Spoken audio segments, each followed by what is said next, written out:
Hey everyone, Steven here, and today I'm reviewing the AM8 from Fifine, which is a dual USB and XLR microphone.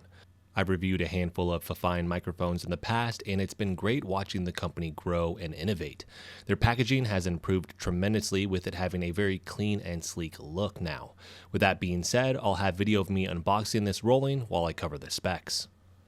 The AM8 is a dynamic cardioid microphone with a 50 Hz to 16 kHz frequency range, a signal-to-noise ratio of less than 80 decibels, a sensitivity of -50 decibels plus or minus 3 decibels, and a maximum sound pressure level of 120 decibels. On the front of the microphone, you will find the microphone gain control, headphone volume control for real-time monitoring, and the RGB button, which has 3 modes: dynamic RGB flow, breathing gradient, and static color. If you hold the button for 3 seconds, you can turn the lights off. On the back of the microphone, you have a mute button with LED indicator, and on the bottom you will find the XLR and USB Type-C inputs and the headphone jack for monitoring. The XLR input does not require phantom power, but the cable is not included here.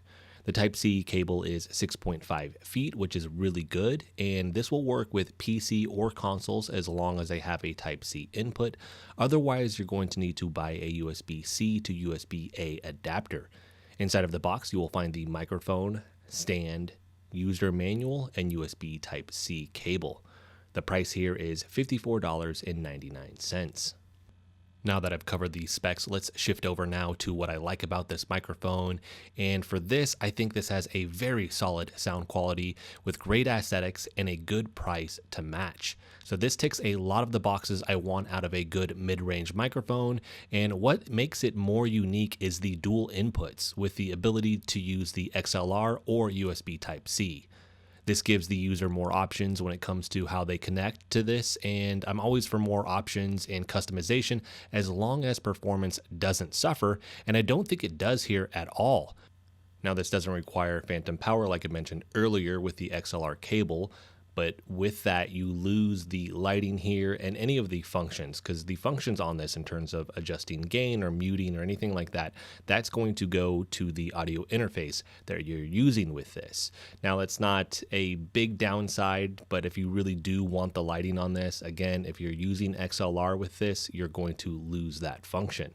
Using an XLR cable over the USB cable will be something people doing podcasts, music, or narration work will be more concerned with over gamers or anyone using this just for video calls.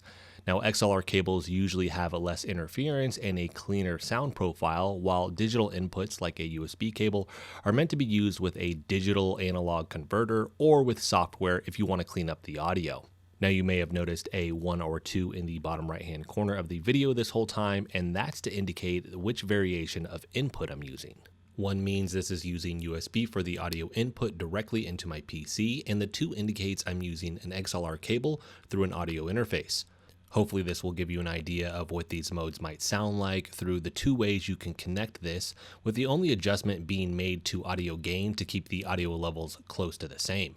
Keep in mind these might sound a little different depending on the audio interface or software you choose to use with this microphone. I'm using the Comica 85 here for my audio interface. Overall, I am very happy with this microphone, with there only being 2 things I would want people to be mindful of, and potentially for Fifine to maybe adjust or have another version of, maybe change these things down the road. And the first one would be the option for phantom power. I would like the option to not need it for those that don't want to use it, but for anybody that does want to use it so that you do gain, for instance, the lighting or anything on the microphone that you may want to use, I would like that option to be there for those people. Now, specifically for the lighting, there is a workaround, but it requires 2 cables. So you would need to use the USB Type-C cable plugged into a computer or a laptop, something like that, to get the lighting to work. And then you would have the XLR cable plugged into your audio interface. So you then would have 2 cables running from this versus the simplicity of just 1 cable. Last thing here would be an extra pipe to adjust the height for anyone not wanting to mount this on a mic arm. It just sits a little bit low for me. A lot of microphones are like this, and I like that ability to bring this up just a little bit. There may be some workarounds for this that you could probably find, but to include that option here would be really nice. The position of the inputs makes this a little trickier to get a good setup on a mic arm, and the mic is very light, so some mic arms might have a harder time keeping it exactly where you want it if it's meant for more heavy-duty microphones like my Blue Compass here. Outside of that, this is a top-notch microphone presenting good quality audio that won't break the bank with good features and aesthetics. So that's going to wrap this video up. I will have a link for this in the description as well as the audio interface I use. And if you have any questions about this, let me know in the comment section. If you liked the video, hit the like button for me. If you want to continue to follow along with all my content, hit the subscribe button for me. And as always, thanks so much for watching, and I'll see you in the next video.